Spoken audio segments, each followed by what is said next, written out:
ओम शांति। ये रात्रि क्लास चल रहा था।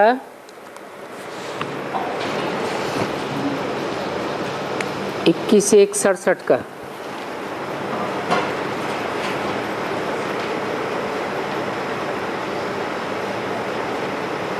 दूसरे पेज पर बात चल रही थी वो दुनियावी धंधे धोरी में तो दिवाला भी मारा जाता है, परंतु ये तो अलौकिक ईश्वरीय धंधा है, इसमें दिवाला मारने की कोई बात नहीं है। और ये तो पढ़ाई भी है, जिस पढ़ाई से तुम 21 जन्म के लिए देवता बनते हो। अगर ये निश्चय है तो पढ़ाई पर कितना अटेंशन देना चाहिए। विलायत में रहने वालों को भी ये ज्ञान धन मिलता रहता है।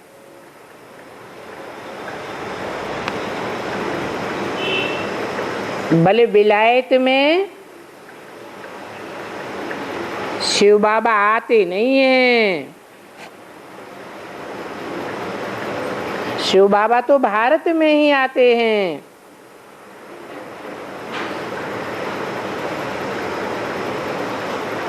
लेकिन विलायत में जो पढ़ते हैं, ज्ञान धन लेते रहते हैं,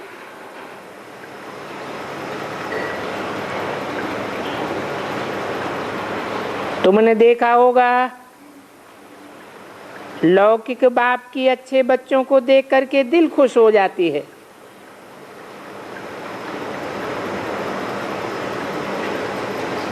बाकी पहनते रहते हैं। यहाँ तो बाकी पहनने से कितना हंगामा हो जाता है।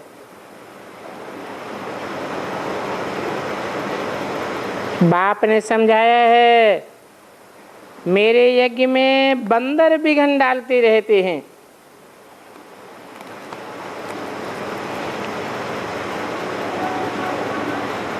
वो समझेंगे तो कुछ भी नहीं।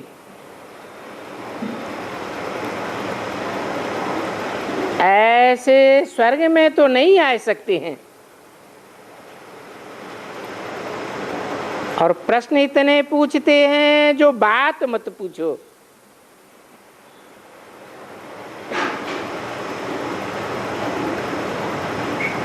ऐसों से कह देना चाहिए कि हमको फुर्सत नहीं है, क्योंकि उनकी शैतानी बुद्धि है ना। गालियां ही गालियां बकते रहते हैं।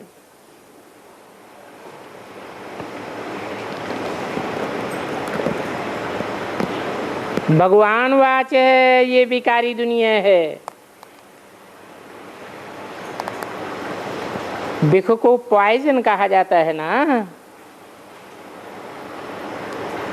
जिससे मनुष्य आदि मध्य अंत दुख पाते हैं।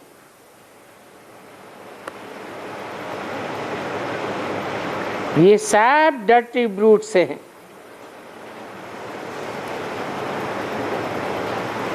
मूत ही मूत पीते पिलाते रहते हैं।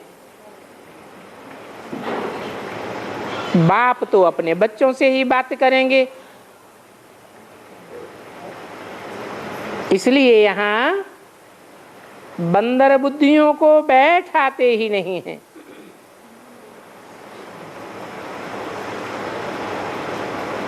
बाबा ने कहा है, जो बाहर वाले नए हैं, उन नयों से तो बिल्कुल मिलना ही नहीं है।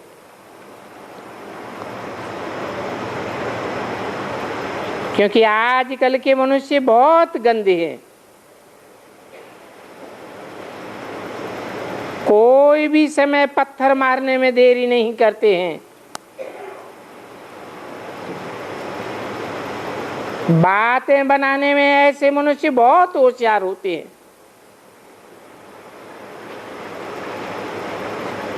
अब बताओ, बातें बनाने में सबसे होशियार कौन है?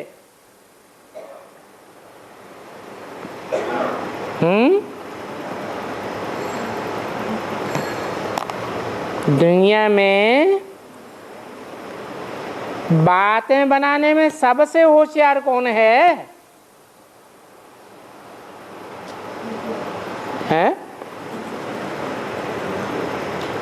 कौन है? बीके वाले। बातें बनाने में सबसे होशियार व्यास है। मनुष्य कहते हैं व्यास भगवान ने बनाया।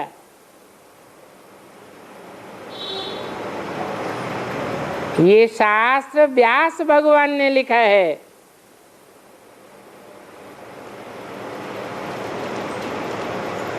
बाप कहते हैं मैंने तो कहा नहीं है कि मैं सर्वव्यापी हूं। किसने कहा है? हैं? व्यास ने कहा है? हैं? कितने झूठे शास्त्र बनाए हैं।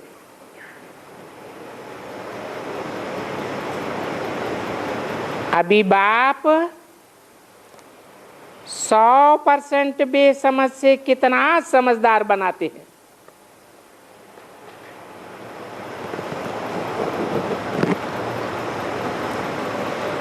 तो 100% बेसमझ किसको साबित किया?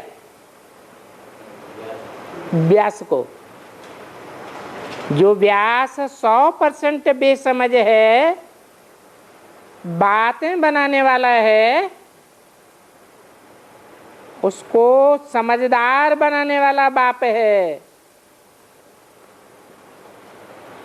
तो बताओ व्यास कौन हुआ?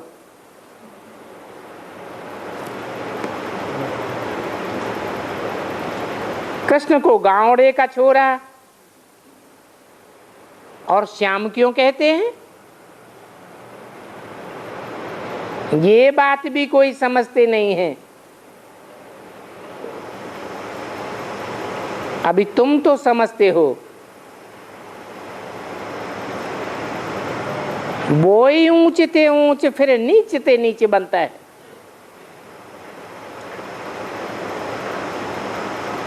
कब ऊंचते ऊंच बनता है और फिर कब नीचते नीचे बनता है।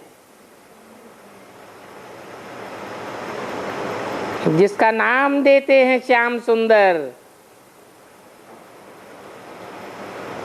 एक का ही नाम है,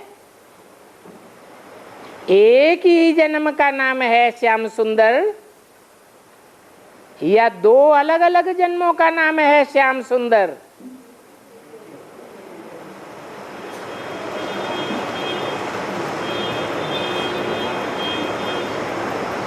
तो कब हुआ श्याम और कब हुआ सुंदर?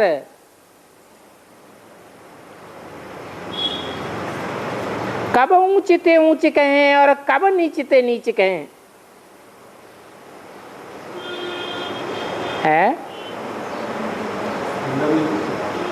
संगम युग में ऊंचते ऊंच और फिर नीचते नीच है। कलयुग में, कलयुग के अंत में, माने दो अलग अलग जन्म हो गए हैं। संगम युग के आदि में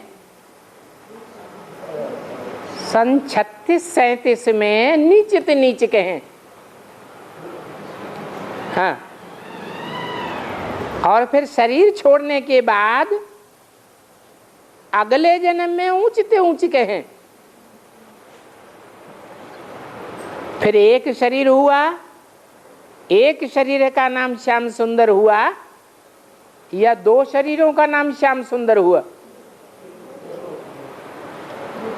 श्याम सुंदर एक का नाम है या दो पर्सनालिटीज का नाम है? तो बताओ, कब है ऊंचते ऊंच और कब है नीचते नीच? कब बनते हैं? है 76 से पहले नीचते नीच और 76 के बाद ऊंचते ऊंच। तो अभी ऊंचते ऊंची होगा या नीचे होगा? है ऊंचते ऊंची होगा। सारी दुनिया की नजरों में या एक दो की नजरों में, दो चार की नजरों में? अरे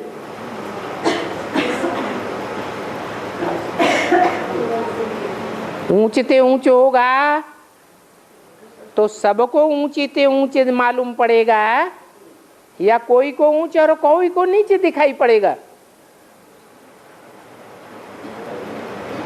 ये तो जानते हो कि ये बरोबर गांव का छोरा था।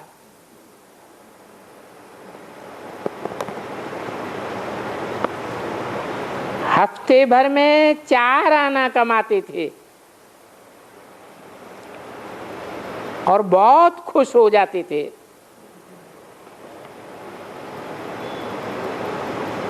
वहां कोई खर्चा थोड़ा ही लगता था। अभी तो तुम बच्चे समझ गए हो कि तुम क्या से क्या बन गए हो। बर्तन आटे पैनी थे, अभी बर्तन पाउंड बन गए हो। मुझे ही सब कहते हैं हे पतित पावन, हे लिबरेटर, हे दुखहर्ता। सुखकर्ता भी मुझे ही कहते हैं। बाप आए हैं 21 जन्म के लिए सुख देने के लिए। अभी तो ये है ही आसुरी दुनिया। तुम तो ईश्वरीय संप्रदाय हो,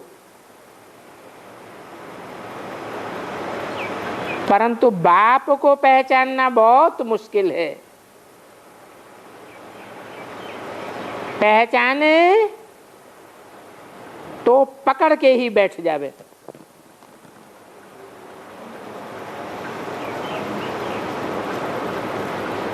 परमात्मा की बहुत महिमा करते करते फिर एकदम निंदा कर देते हैं। बंदर संप्रदाय है ना। तुम भी अब समझते हो कि पहले हम भी ऐसे ही थे। किसी की तकदीर में ही ना हो तो फिर बाप क्या करेगा। श्रीमत पर नहीं चलेंगे तो कहेंगे ड्रामा। अच्छा, गुड नाइट। अगला रात्रि क्लास है 20-2-67 का। मुरली जो मिस होती है वो यहाँ आकर के सुननी चाहिए।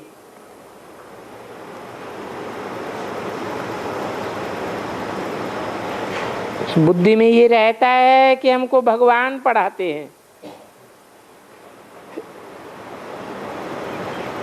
क्योंकि भगवान ही राजयोग सिखा सकते हैं। ये राजयोग है ना, इसकी एम ऑब्जेक्ट है भविष्य 21 जन्मों के लिए राजाई मिलती है। तो कौन ऐसा दुनिया में मूर्ख होगा जो 21 जन्मों का वर्षा नहीं लेगा। बाप तो कहेंगे ना ये मूर्ख हैं, इसलिए पढ़ते नहीं हैं। भगवान पढ़ाते हैं फिर भी नहीं पढ़ते हैं, तो कहेंगे कि महान कनभक्त हो गए। ये लक्ष्मी नारायण तो वक्तावर हैं,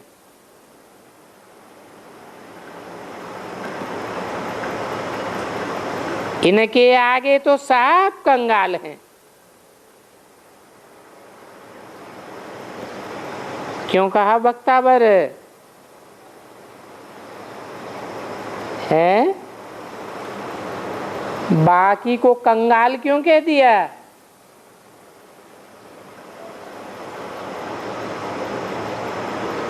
है वक्तावर माने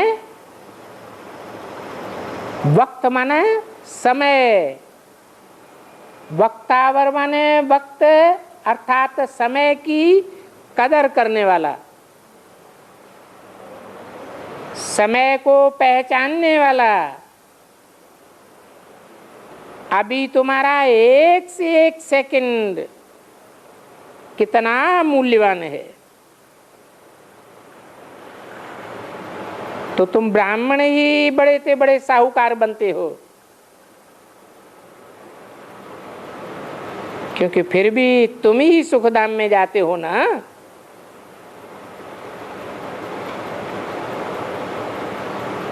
परंतु भारतवासी सब कोई स्वर्गवासी थोड़े ही बनते हैं। कितनी संख्या है भारतवासियों की? अभी आज की दुनिया में कितनी है?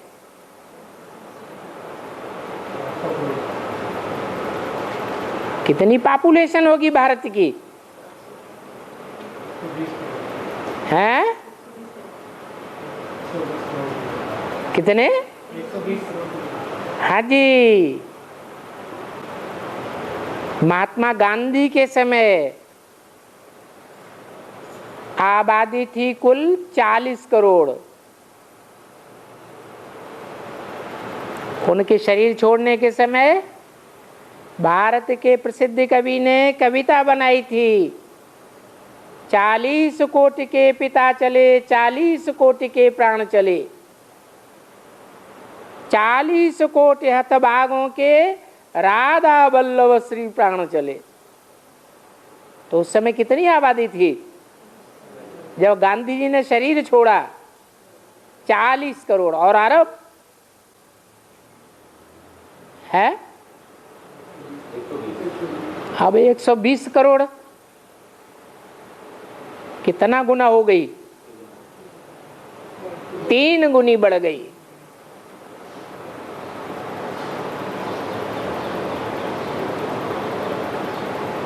अभी तुम जानते हो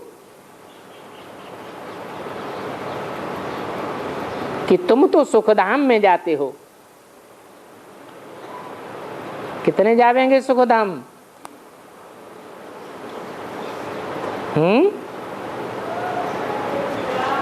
जाने वालों की संख्या कितनी होगी? 4.5 लाख जाएंगे सुखधाम में, बाकी दुखधाम में होंगे। है सतयुग की आबादी कितनी बताई? 2 करोड़। तो वो दुखधाम में होंगे क्या?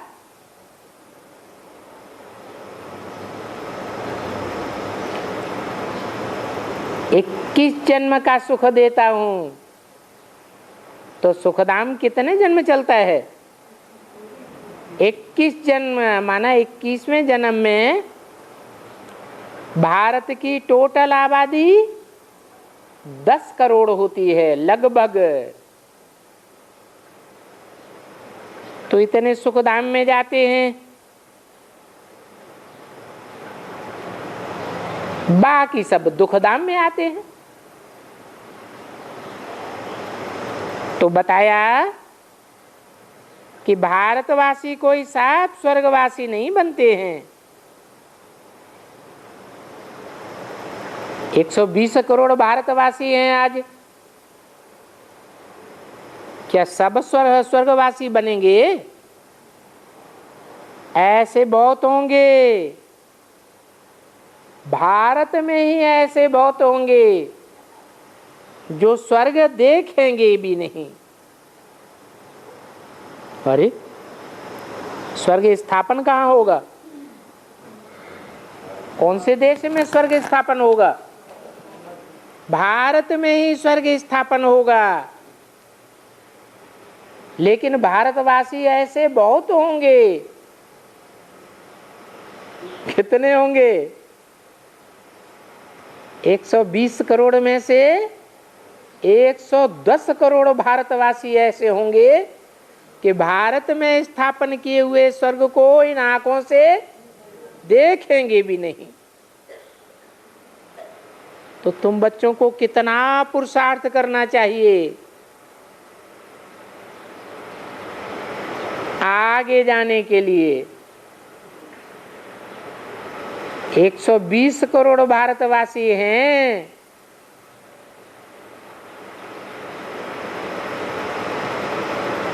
कितनों से आगे जाना है सिर्फ स्वर्ग में जाने के लिए। ऊंच पद पाने की तो बात बहुत आगे की है। वहां कितना सुख है। अकाले मृत्यु भी नहीं होती है। उन देवताओं का भोजन कितना पवित्र होता है। जो अच्छी रीति पढ़ेंगे और दैवी गुण धारण करेंगे वो सतयुग में आवेंगे। आजकल जो भी मनुष्य मात्र हैं सब कुसंगी हैं।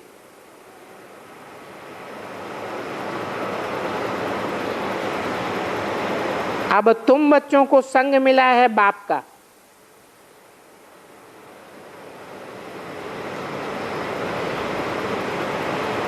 तो तुमको क्या कहें?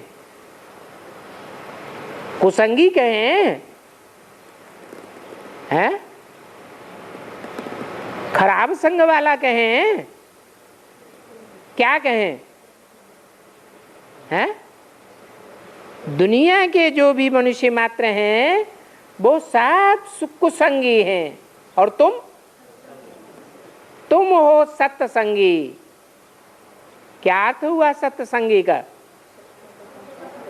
है जो सत्य बाप को पहचान करके सत्य बाप का संग करे, बुद्धि से भी संग करे। बुद्धि माने वाइब्रेशन से भी संग करे, दृष्टि से भी संग करे, वृत्ति से भी संग करे।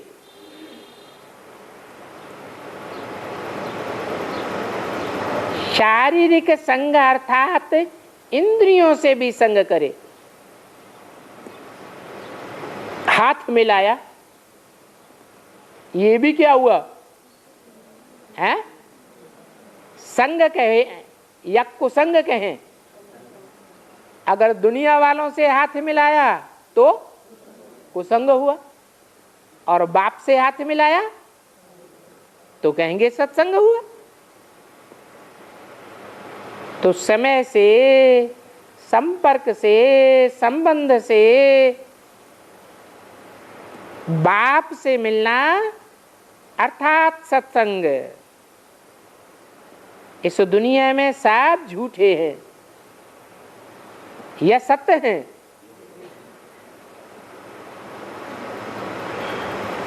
परंतु दुनिया वाले कहते हैं कि हमने फलाने गुरु के साथ सत्संग किया, परंतु वो सत्संग है या कुसंग है? तुम ब्रह्मा कुमार कुमारियां कहलाते हो तो भी पत्थर बुद्धि पूछते नहीं है कि तुम ब्रह्मा कुमार कुमारियां कैसे हो। गाते तो हैं ब्रह्मा द्वारा सृष्टि रची, तो सृष्टि रची होगी मनुष्य और मनुष्यों की, तो ब्रह्मा के बच्चे बने होंगे ना, तब तो ब्रह्मा कुमार कुमारी कहलाए। कहते शंकर द्वारा पुरानी सृष्टि का विनाश, नई सृष्टि की पालना हुई। तो तुम इतने ब्रह्मा कुमार कुमारियां हो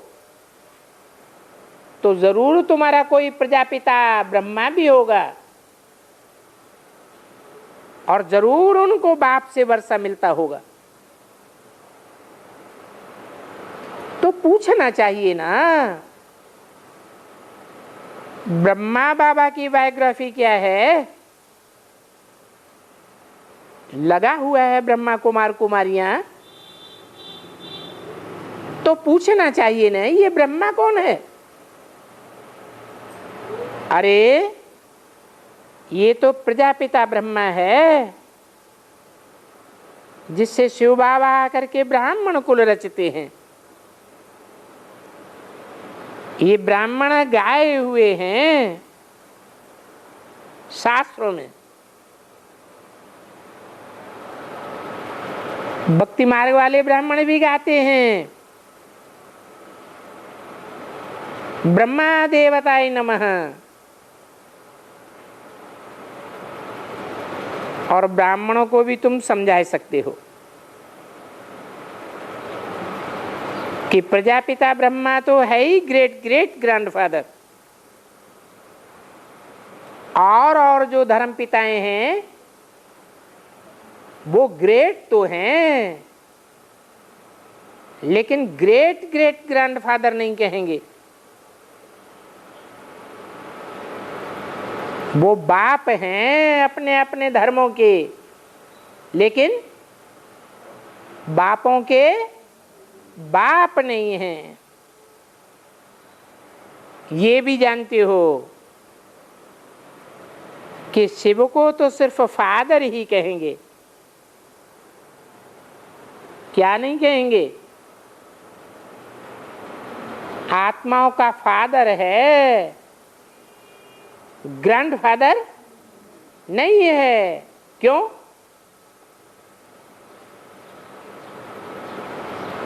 क्योंकि बिंदु बिंदु आत्माएं और बिंदु बिंदु आत्माओं का बाप शिव बाप, उसका आत्माओं के साथ कोई दूसरा संबंध नहीं बनता। जब शरीर में आते हैं तब अनेक प्रकार के संबंध बनते हैं, नहीं तो वो सिर्फ बाप है। तो शिव को तो सिर्फ फादर कहेंगे। मनुष्यों को तो कुछ भी पता नहीं है। अभी बच्चे जानते हैं कि वो बाप हमारा बाप भी है, टीचर भी है। तो ऐसे बाप से कितना अच्छा पढ़ना चाहिए। बाप सिर्फ कहते हैं कि मुझे याद करने से सिर्फ तुम्हारे विकर्म विनाश होंगे, और कोई को भी याद करने से तुम्हारे विकर्म भस्म होने वाले नहीं हैं।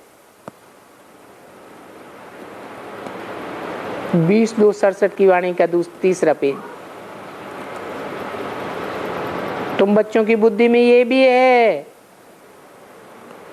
कि कैसे हमने 84 जन्म लिए हैं।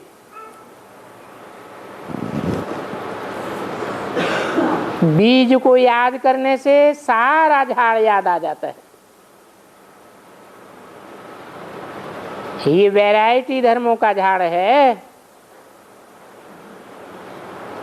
ये बात सिर्फ तुम्हारी बुद्धि में ही है। ये भी तुम जानते हो कि वो हैं सब भक्ति मार्ग के शास्त्र।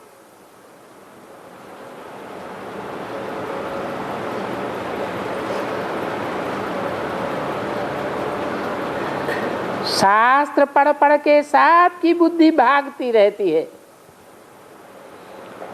कोई की बुद्धि को ठिकाना नहीं मिलता।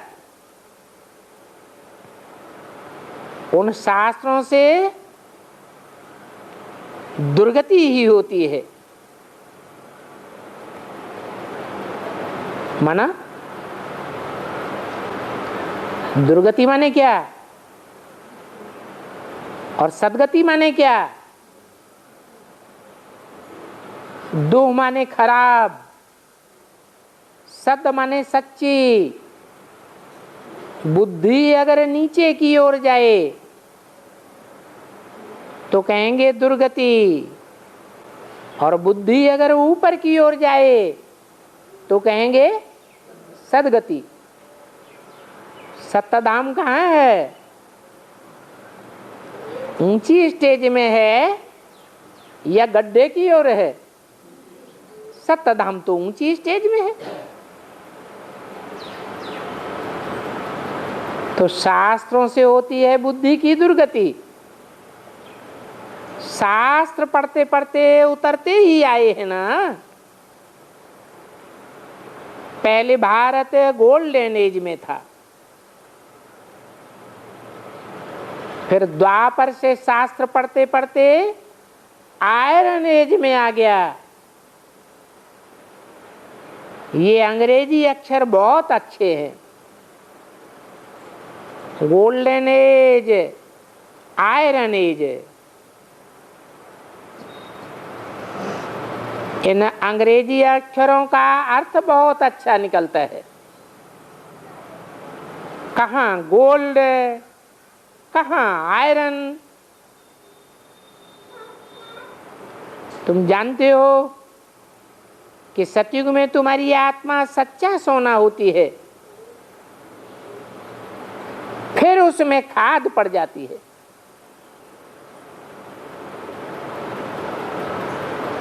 क्यों? सतयुग में सच्चा सोना क्यों? कारण है क्योंकि सतयुग आदि में सब आत्माएं सत्तधाम से आती हैं। तो सच्चाई को ही सोना कहा जाता है।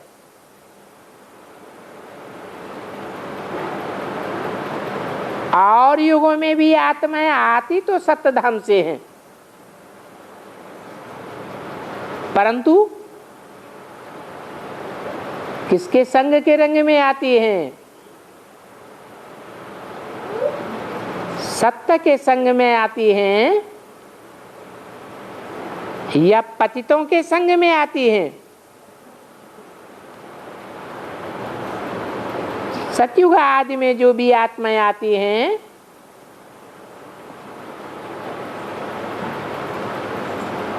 वो संगम युगी श्रेष्ठ आत्माओं के संग के रंग में आती है।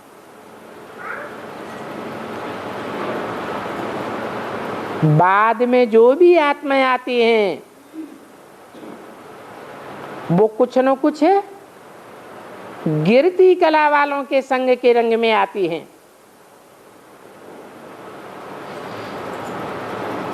तो उनमें खाद पड़ती जाती है। अभी तो बिल्कुल झूठे हो गए हैं, इसलिए इनको कहा ही जाता है आयरन एज आत्माएं। सोना आयरन एज होने से जेवर भी वैसा ही हो जाता है। अभी बाप ने युक्ति बताई है कि मुझे याद करो,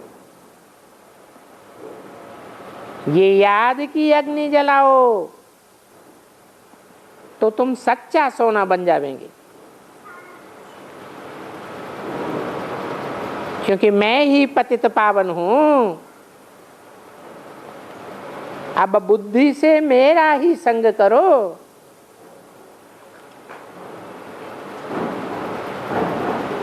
मैं एवर प्योर हूं तो माम एकम ही याद करो। तुम ही मुझको बुलाते हो, ए पतित पावन आओ, और मैं कल्प कल्प आकर तुमको ये युक्ति बताता हूं। क्या? मन्मना भव, मेरे मन में समा जा, अर्थात मुझे याद करो।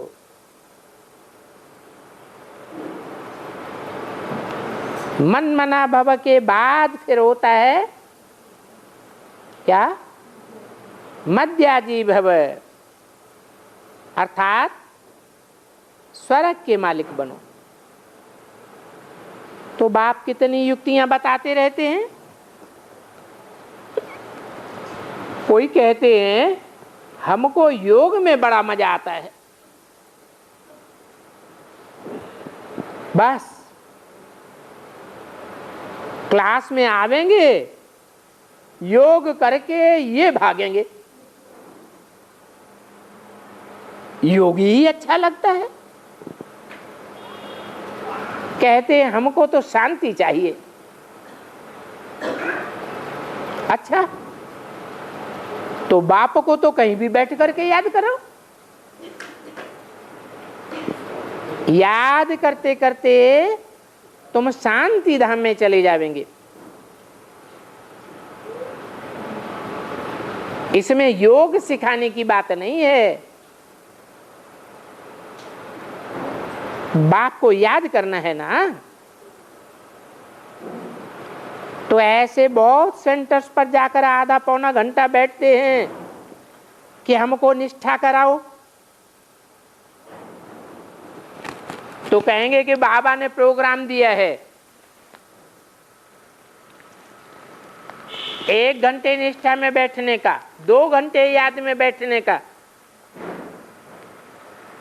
यहाँ तो बाबा कहते हैं चलते फिरते याद में रहो।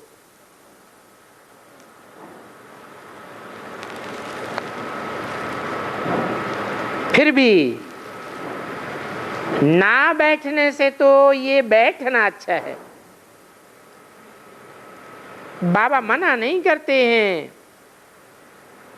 भले सारी रात बैठो, परंतु ऐसे बैठ कर याद करने की आदत नहीं डालनी है। ऐसे नहीं कि बस रात को ही याद करें। ये आदत तो ये डालनी है कि काम काज करते हुए भी याद में रहना है। इसमें बड़ी मेहनत है। इस बात में है कर्म करते, कर्मेंद्रियों से कर्म भी करते रहें और बुद्धि से याद में भी रहें। मेहनत तो है, क्योंकि तुम अनुभव करते हो।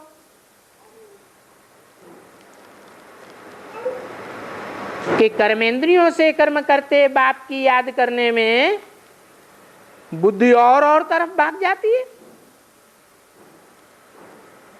भक्ति मार्ग में भी तो बुद्धि भागती है ना।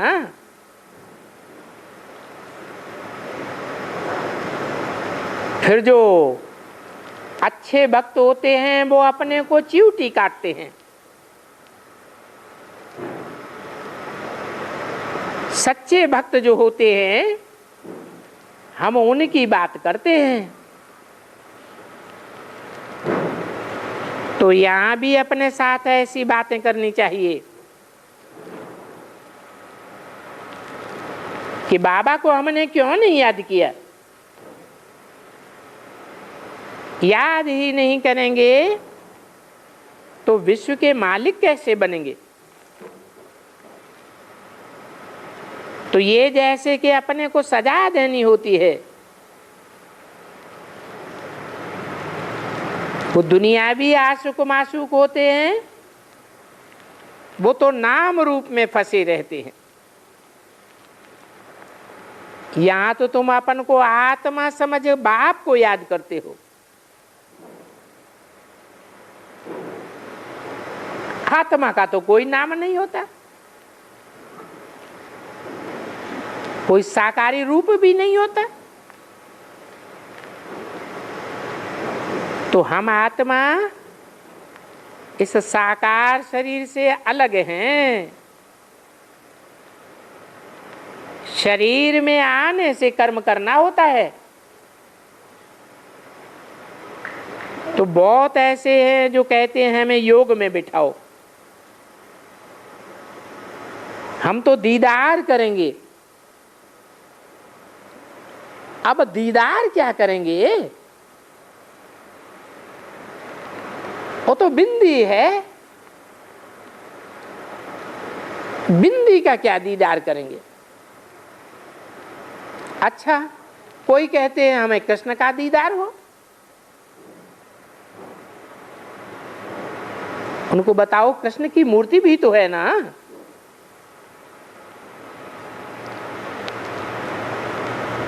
वो मूर्ति जड़ होती है, सो फिर तुम चैतन्य में देखेंगे।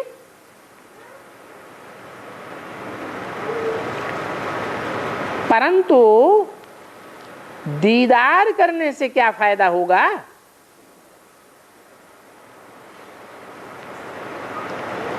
साक्षात्कार से कोई फायदा होता है क्या? मीरा को साक्षात्कार हुए, क्या स्वर्ग में चली गई? अब देखने से थोड़े ही फायदा हो जाएगा।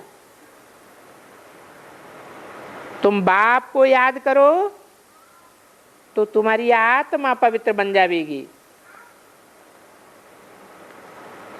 बाकी नारायण का साक्षात्कार होने से नारायण थोड़े ही बन जाएंगे। तुम जानते हो हमारी अहम ऑब्जेक्टिव है लक्ष्मी नारायण बनना, परंतु पढ़ाई पढ़े पढ़े बगैर नारायण थोड़ी बन जाएंगे।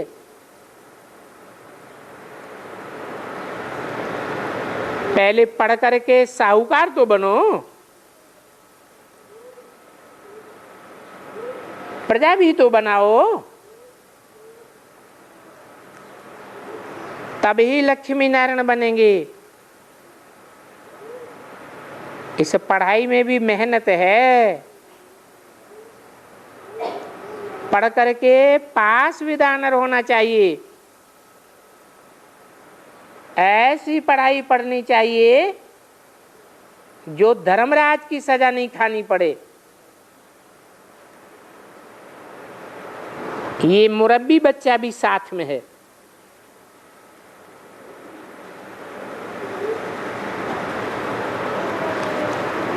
ये भी कहते हैं तुम तीखे जा सकते हो।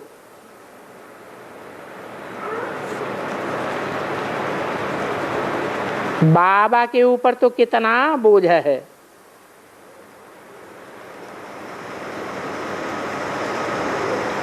कौन से बाबा के ऊपर?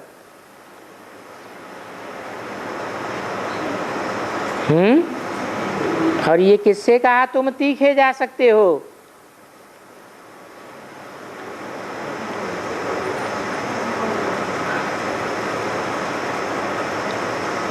किसके तन से बोला? किसने बोला? शिव बाबा ने बोला कि ये पढ़ाई पढ़ने में ब्रह्मा भी तुम्हारे साथ है, परंतु इनके ऊपर तो बोझा बहुत है। बोझा कौन फील करता है? देहधारी फील करता है या आत्माभिमानी बोझा फील करता है?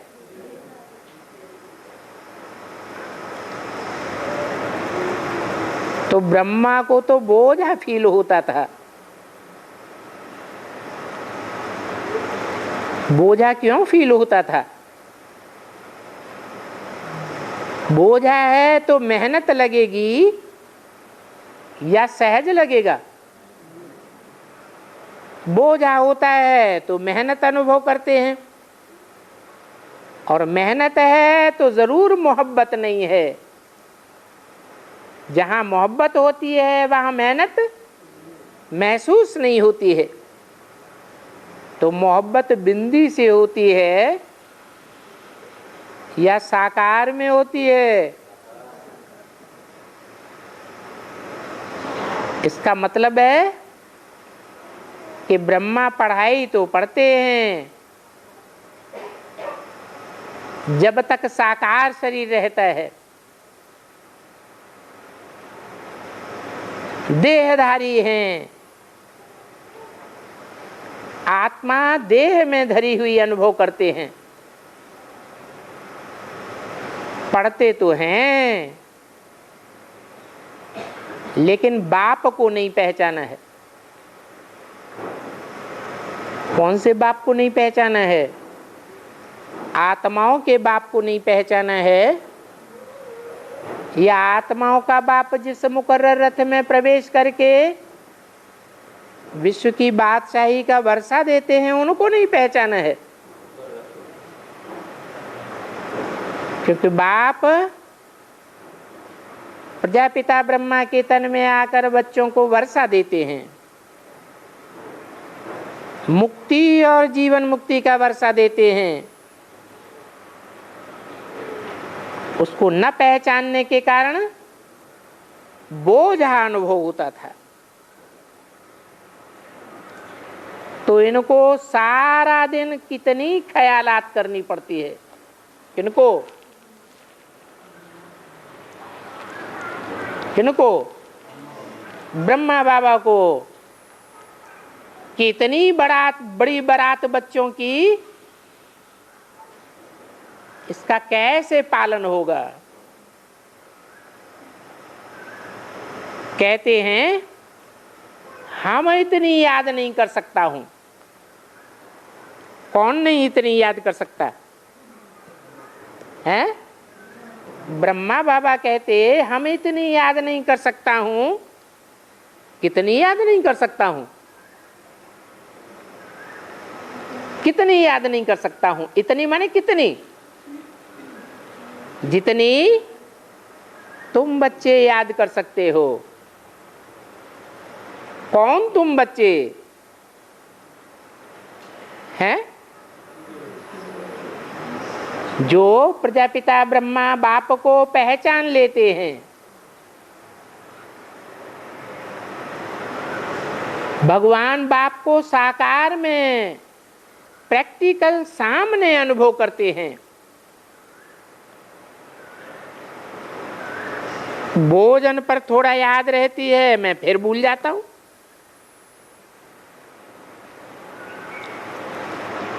खेल करता हूं तो समझता हूं कि बाबा और हम दोनों खेल करते हैं, परंतु खेल करते करते बाबा को भूल जाता हूं।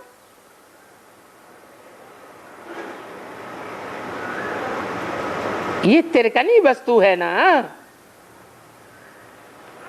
क्या तिरकनी वस्तु है? हैं? शिव बाबा तिरकनी वस्तु है कि शिव बाप तिरकनी वस्तु है? हैं?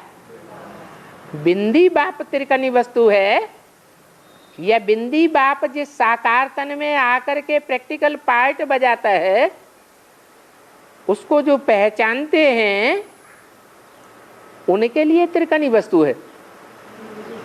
हैं? तिरकनु वस्तु किसके लिए है? जो साकार में आए हुए निराकार को नहीं पहचानते हैं उनके लिए तिरकनी वस्तु है। तो तिरकनी वस्तु होने के कारण बार बार याद खिसक जाती है। ये याद करने में बहुत मेहनत है। जानते हो कि याद से ही आत्मा प्योर होनी है। बहुतों को पढ़ावेंगे तो ऊंच पद पावेंगे। जो अच्छा समझते हैं वो ही अच्छा पद पाते हैं। प्रदर्शनी में कितनी प्रजा बनती है।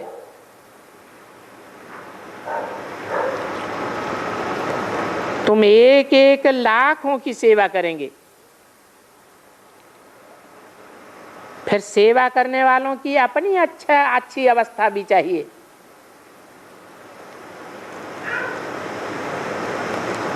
कर्मातीत अवस्था हो जाएगी तो फिर ये तुम्हारा शरीर भी नहीं रहेगा। अच्छा, शरीर नहीं रहेगा, खलास हो जाएगा है? तुम्हारा शरीर नहीं रहेगा, किससे कहा? आत्मा से कहा। अर्थात आत्मा इस शरीर को छोड़ करके अलग हो जाएगी और शरीर अलग अनुभव होगा। ऐसे नहीं कि शरीर खलास हो जाएगा। हाँ, शरीर में आत्मा को अपनत्व महसूस नहीं होगा। ऐसी तुम्हारी कर्मातीत अवस्था हो जाएगी। आगे चल के समझेंगे कि अब लड़ाई जोर होती जाएगी। जब लड़ाई का जोर होता जाएगा फिर बहुत लोग तुम्हारे पास आवेंगे, आते ही रहेंगे। तुम्हारी महिमा बहुत बढ़ जाएगी और अंत में ये सन्यासी भी आवेंगे। क्या कहा है? नदियों में कौन सी नदी के लिए बोला है कि अंत में आवेगी? गंगा नदी अंत में आवेगी। तो गंगा के किनारे चौकड़ी मार के बैठने वाले सन्यासी भी कब आवेंगे? अंत में आवेंगे और बाप को याद करने लग पड़ेंगे, क्योंकि उनका पाठ ही मुक्ति धाम में जाने का है। इसलिए वो अंत में आवेंगे। नालिश तो बोलेंगे ही नहीं। क्या कहा? ब्राह्मणों की दुनिया में ऐसे हैं जो अंत में आवेंगे, नालिश तो सुनते ही नहीं, लेते ही नहीं। कौन है? वो तथाकथित भी के जो नालिज को सुनते ही नहीं, लेंगे ही नहीं। हाँ, अखबारों द्वारा भी बहुत सुनेंगे परंतु सन्मुख आकर नहीं लेंगे। इससे क्या अंतर पड़ेगा? नालिश तो लेंगे ना, भगवान की नालिश उनको मिलेगी तो ना, बल अखबार द्वारा मिले। परंतु अंतर क्या पड़ेगा है? हाँ, जो मेरे सन्मुख आकर 2 अक्षर भी सुनेंगे तो स्वर्ग में क्यों नहीं आवेंगे? मेरे मुख से 2 अक्षर भी सुने तो स्वर्ग में आ जाएंगे। और अखबारों द्वारा सुना, टीवी द्वारा देखा और सुना तो गारंटी नहीं है क्या कि स्वर्ग में आ जाएंगे। कितने गावड़े हैं, सबको पैगाम देना होगा। क्या गांव गांव में पैगाम पहुंचाना पड़ेगा?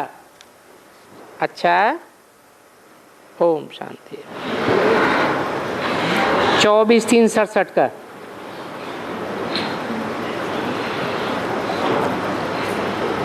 कलकत्ता निवासी शेर और शेरनियों के प्रति बाप दादा का याद प्यार। अभी देखो कि बादल कितनी जोर से बरसात कर रहे हैं।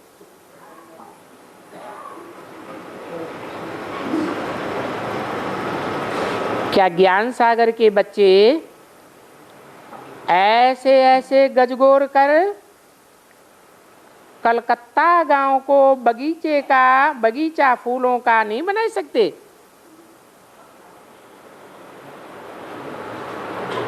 ये बोटेनिकल बड़ा गार्डन बनाया है ना, तो उसका बागवान कैसे आवे? भक्ति मार्ग के कीचड़ में कैसे गले तक फंसे हुए हैं।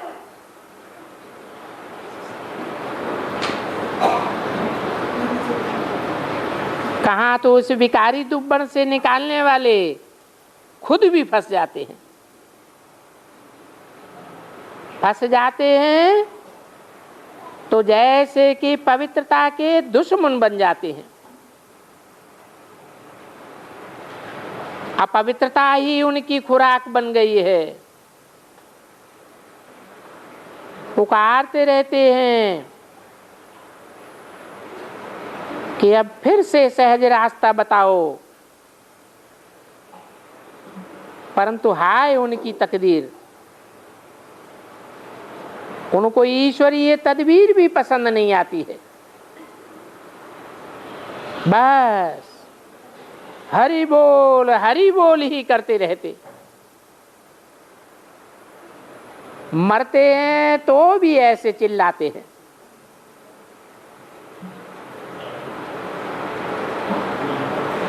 ऐसों से तो तौबा तौबा। एक तो रावण की जेल, दूसरा फिर साधु समाज की जेल, फिर ये भक्ति की जेल। भारत को सतयुग डबल सिर ताज आकर के बनाने फिर से आकर के समझाते हैं, परंतु कोर्टों में कोई पहचान सकते हैं। अभी बताओ कितने बच्चे हैं जो गरजने और बरसने वाले आए हैं, साक्षात्कार कराते रहो।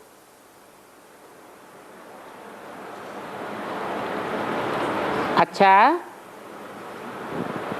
ऐसे बच्चों को फर्स्ट क्लास याद प्यार। ओम शांति।